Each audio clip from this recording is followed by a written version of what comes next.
In the very beginning, you're only fast dancing. You go out and dazzle them with your footwork. He was the joke, the short guy, the oddball. But behind the laughter was a life that nearly broke him. Danny DeVito just turned 80. And for the first time, his most painful secrets are coming to light. His mother confessed she never wanted him.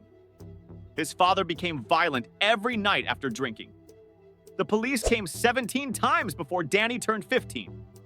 But that's not the darkest part. For decades, Danny hid a rare disease that made every step feel like fire. Hollywood begged him to fix his body for millions. He burned the contract. Literally. Now, a shocking moment on live TV has sparked a storm. And his final, defiant message to Hollywood might cost him everything. He made millions laugh, but behind the scenes, he was barely standing. Danny DeVito just turned 80. But the way he lives now will break your heart. People know him as the wild one, the short guy with a sharp tongue, a face made for comedy. But what if that was just a mask? What if every joke was a shield, and behind it was a man carrying more pain than most people could handle? Danny's story begins with rejection. Not from strangers, but from his own mother. Julia DeVito was 40 when he was born. By then, she had raised children, carried burdens, and believed her time as a mother was done. When Danny came along, he wasn't a gift. He was a mistake. Years later, she admitted it to his face. "I didn't want him," she said, "but I'm proud of him now." The pride came too late. The scar had already formed. His father, Daniel Sr., was a different man by day. He owned a candy store and made the neighbors laugh. But when the sun went down and the bottles came out, he became a different person. Loud, angry, sometimes dangerous. Between 1950 and 1955, the police were called to their house at least 17 times. Danny was still a child. He learned how to tell time by the sound of footsteps. He learned how to hide in closets. He learned to stop asking for help. But that wasn't all he was hiding. Behind the laughter, behind the wild characters and chaotic scenes, Danny carried a private pain, a rare condition called Fairbanks disease. It didn't just make him short. It twisted his bones, tore at his joints, and brought constant pain that he never let show on camera. And when Hollywood found out, they didn't offer compassion. They offered cash, millions, if he would just get surgery, break the bones, stretch the legs, reshape the face. One studio even handed him a contract. But Danny said no, he didn't throw it away. He burned it on a beach with friends watching. He didn't want to be taller. He didn't want to be perfect. He just wanted to be real. That honesty cost him, but it also made him unforgettable. Then, in May 2025, everything changed again. A live interview on late-night television turned into something no one saw coming. It started with jokes, then came the tension. And before the cameras cut away, Danny stood up, walked off set, and left a stunned audience behind. The fallout was immediate. Headlines exploded, clips went viral. Some people said he snapped, others said he finally told the truth. But what he did after that live TV breakdown shocked everyone, including his closest friends. And it wasn't a stunt. It was a cry from someone who's been holding it in for far too long. Neptune, New Jersey, sounds like a quiet place on a map. But for young Danny DeVito, it was a war zone, hidden behind candy counters and porch swings. He was born in 1944, the last of several children to a mother who had already closed the door on motherhood. Julia DeVito was exhausted.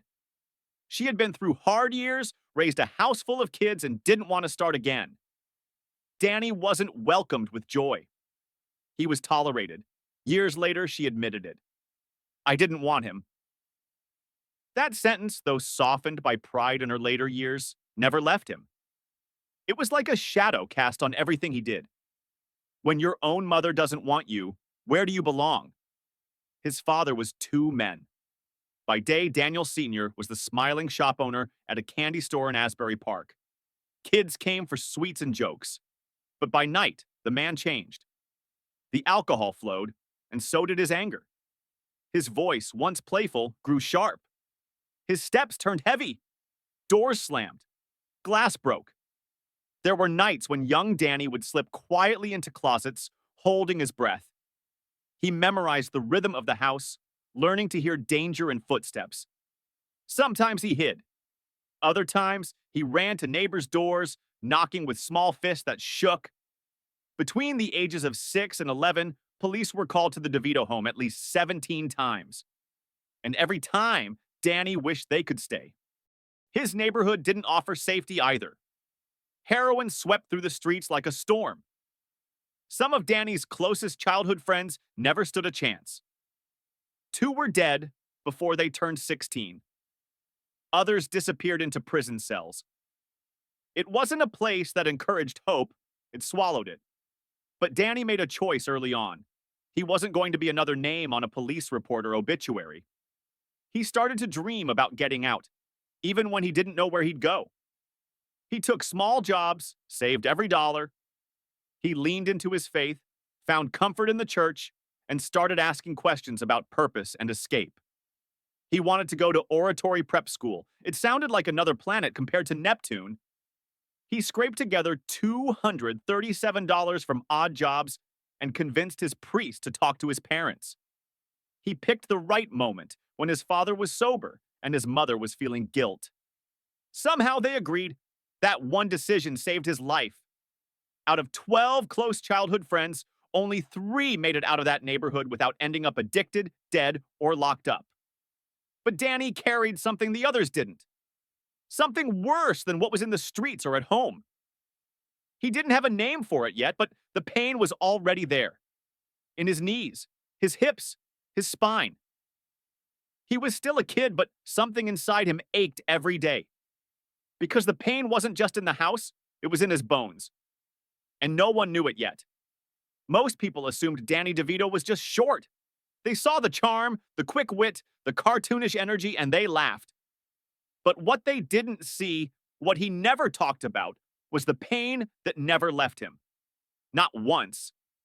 Danny was born with Fairbanks disease, a rare genetic condition that affects bone development. The official name is multiple epiphyseal dysplasia. But for Danny, it simply meant life hurt. Every day, his bones didn't grow the way they were supposed to. The cartilage in his joints wore down too fast. His limbs developed differently. By adulthood, he stood at just 4 feet 10 inches tall. But the size wasn't the hardest part. It was the constant pain behind the scenes. Even in his 20s, his hips ached so badly that he couldn't sleep more than a few hours without waking up. His knees throbbed. His spine felt like it was grinding together. Doctors measured his pain regularly at a 6 to 8 out of 10 on good days. And yet he never showed it on camera. Not once. He refused to take painkillers, even when they were offered freely. Even when directors told him he could take breaks. Even when he collapsed during scenes and had to pretend it was part of the act. He'd get back up, shake it off, and get the next take done. He didn't want sympathy. He wanted to earn respect. He was filming One Flew Over the Cuckoo's Nest when it happened the first time. His knees buckled. The crew thought it was improv. He let them believe it. Later, he would collapse 3 more times on set. He never asked for the footage to be cut. He never left the room. That was how he worked. What no one saw, what he never wanted anyone to know, was how hard he fought behind closed doors. While most celebrities were buying beach homes, Danny was quietly donating millions to hospitals and foundations working on bone disorders. He created scholarships. He paid for surgeries. He helped start programs for children in pain. And he never put his name on any of it. He just wanted kids to live without hurting like he did. The press never picked up the story. That's how he preferred it. He used to say, "There's no glory in doing the right thing, just the peace of knowing you did it." But as his fame grew, so did the pressure. He was getting offers from major studios, lead roles, bigger checks. And then came the meeting. The pitch was simple. They'd fund the surgery, reshape the bones, add height, smooth the jawline, adjust the nose, give him a whole new image. Handsome, sellable, conventional. It was the Hollywood dream, but not for Danny. because then came the moment Hollywood tried to reshape him, and his answer would become legend. From the outside, it looked like Danny DeVito had it all figured out. He was different, sure, but different stood out. And in Hollywood, that should have been a good thing. But behind the casting calls and callbacks, there was a storm he couldn't outrun. Between 1967 and 1970, Danny auditioned 248 times. He kept a notebook to track them. He landed only 3 paying gigs, all under $800 combined. Casting directors smiled when he walked in, then asked if he was the assistant. One even laughed and said, "You're cute, but this is for a real role." What they really meant was too short, too odd, too loud, not marketable. Producers pulled him aside more than once and said it plainly, "Get surgery." Not just cosmetic tweaks. They wanted to break and lengthen his legs. They wanted to realign his jaw, slim his nose. "It's fixable," they told him. "You'd be a star overnight." And then came the contract. A major studio known for turning nobodies into household names made him an offer. In today's money, it would be worth close to $1 million. All he had to do was agree to the procedures. They even had a team of doctors ready. The meeting was held in an office overlooking Sunset Boulevard. Danny sat across from 3 men in suits. They used phrases like brand potential and career longevity. They told him he was lovable, but not leading man material as he was. Danny didn't say a word during the pitch. He took the contract, thanked them, and walked out. 2 days later, he drove to the beach alone. He sat by a fire pit, read the entire contract word by word, and then lit a match. He watched as the pages curled into flames. That moment wasn't about anger. It was about freedom. Later, when asked why he turned it down, he gave a line that would echo for decades. "I'd rather be a first-rate version of myself than a second-rate version of someone else." But staying true to himself wasn't some feel-good movie scene. It came with a cost. He couldn't afford rent. Jobs were drying up. One night, after being turned down for a 4th role in a week, he climbed into his old VW Beetle and slept in the back seat. That car became his home for weeks. He showered at the YMCA, ate donated sandwiches from a soup kitchen, rehearsed lines under street lamps because he couldn't afford electric bills. He never told anyone. Not then. Not even his family. Because staying true to himself nearly destroyed him. And he was forced to live in his car. The year was 1974. Danny DeVito was sleeping in his beat-up VW Beetle, the back seat crammed with thrift store clothes and old scripts he still believed might be useful. The engine barely worked, and on cold nights, he wrapped himself in 2 jackets and a bath towel to stay warm. He had hit every dead end. He'd done mannequin work, standing frozen for hours in department store windows while strangers tapped the glass. He'd cleaned animal cages at the Los Angeles Zoo for less than $2 an hour. He even read Shakespeare to chimpanzees to keep his voice sharp. But still, no roles, no offers, no spotlight. The only constant in his life then was his roommate, Michael Douglas. They shared a tiny New York apartment before splitting off to chase different dreams. Michael had a secret. He was Kirk Douglas's son, but didn't flaunt it. They ate canned beans, split rent, took turns fixing the heater. And despite the silence of their phones, they never stopped pushing. Then one day, something shifted. Michael Douglas was producing a new film, a risky adaptation of One Flew Over the Cuckoo's Nest. He remembered Danny from their early days. They had once performed the same scene together in a basement theater. So when casting for the character Martini came up, Douglas made a call. Danny had already played Martini in a stage version years earlier. He knew every beat of that character, every twitch, every line. When he walked into the audition room, he didn't just act, he became the role. The casting directors hesitated. They weren't sure he had the right look. Then someone said, "Let him read with the others." So Danny read, and they couldn't look away. The movie was filmed inside a real mental institution in Oregon. The production was raw, intense, unpredictable. Some of the extras weren't actors, they were actual patients. And that blurred line between fiction and reality gave the film its power. Danny was only on screen for a few minutes at a time, but he poured himself into every frame. He listened to the stillness. He echoed the chaos. He let the pain in his joints, real pain, guide the awkward stiffness of his character. There was no faking it. He was Martini. When the film premiered, it was an instant success. It won 5 major Academy Awards. It made stars out of everyone involved. For Danny, it was the first time anyone in the industry saw him as more than a punchline. And for the first time in his life, he didn't have to sleep in his car. But the fame didn't bring healing. The back pain was worse. The expectations heavier.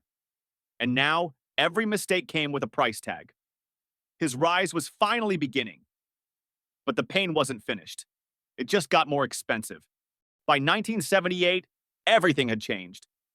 Danny DeVito had gone from sleeping in his car to standing on one of the biggest sound stages in America. And he wasn't just surviving anymore, he was stealing the show. The sitcom Taxi had a slow start. Even Danny's agent told him not to audition. It paid less than movies and was seen as a dead end for real actors. But when Danny read the script, something inside him lit up. The role of Louis De Palma wasn't just loud and obnoxious. He was broken, flawed, human, and that felt real. He walked into the audition room, didn't wait to be asked, and launched into a 7-minute monologue. Everyone sat in silence.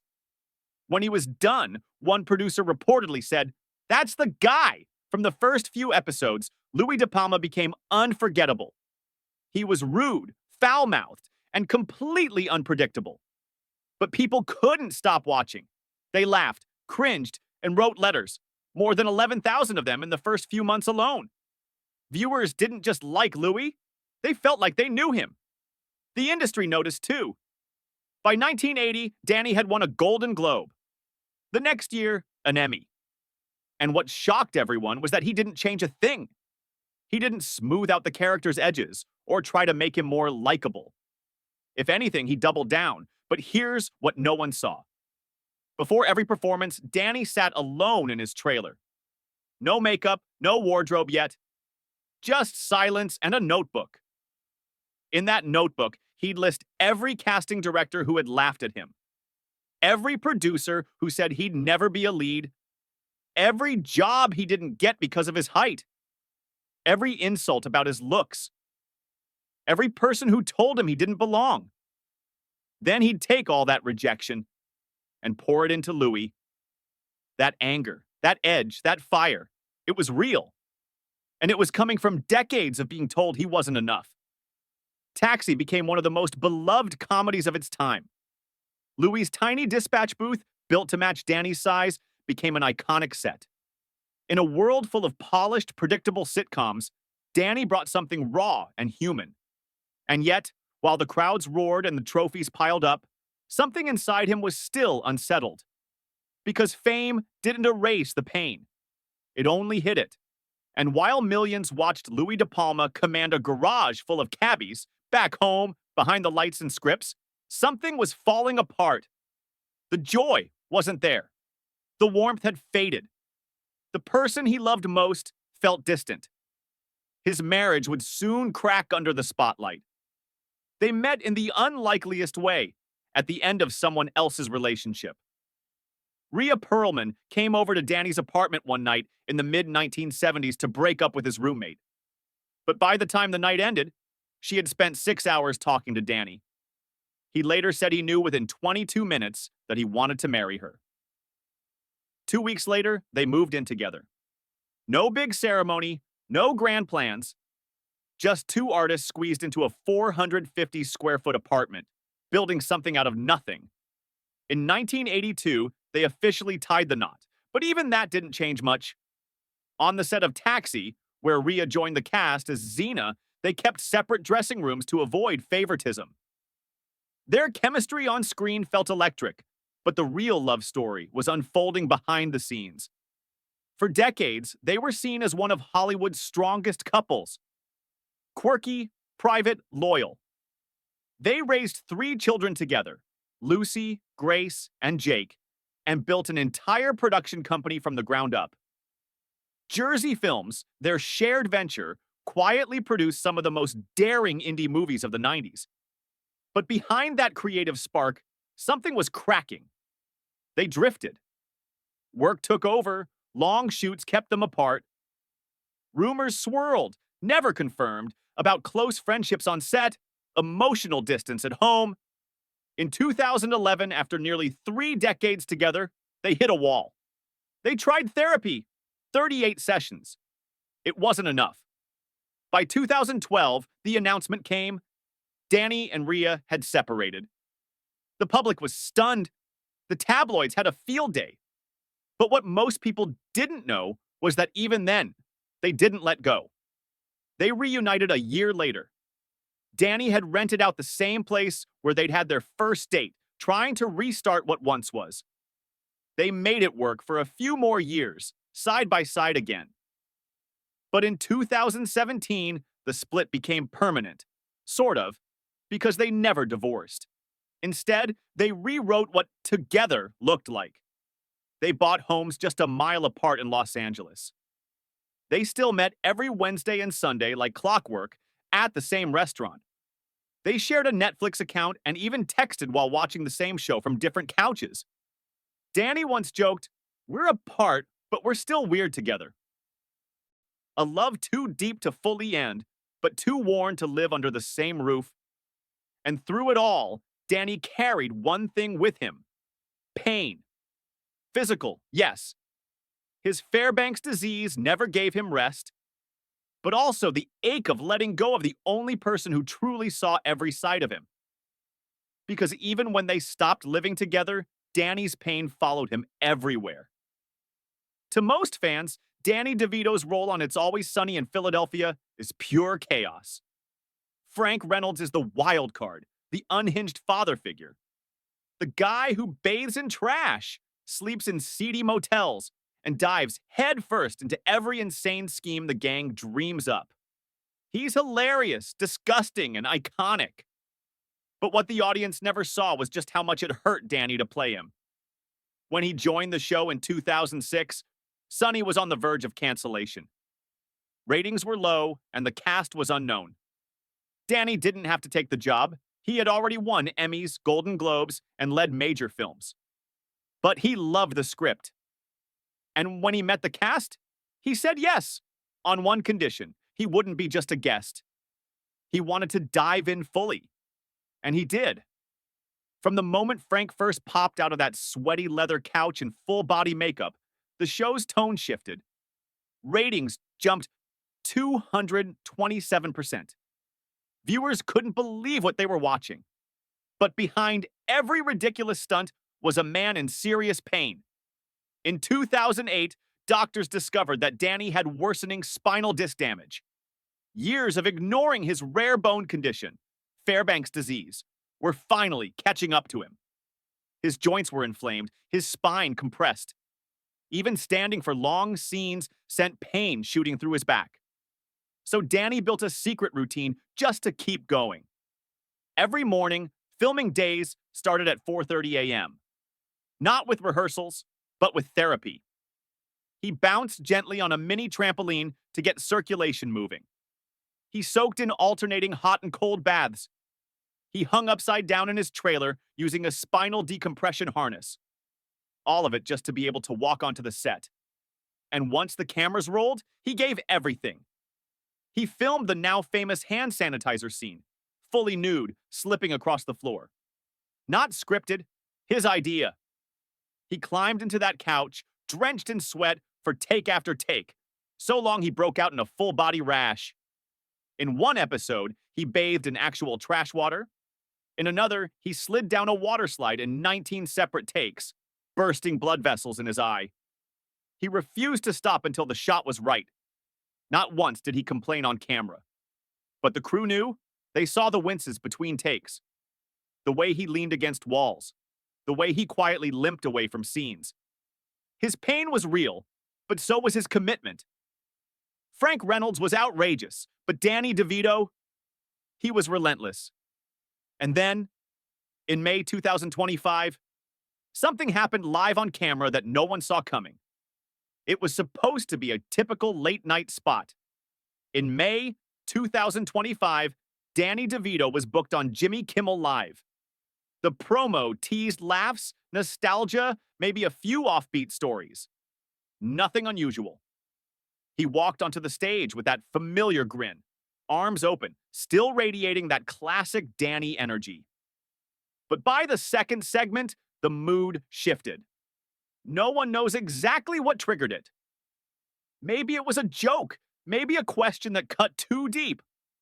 But suddenly, the banter turned into something else. Tense. Heavy. Danny's voice didn't rise, but it changed. Slower. Sharper.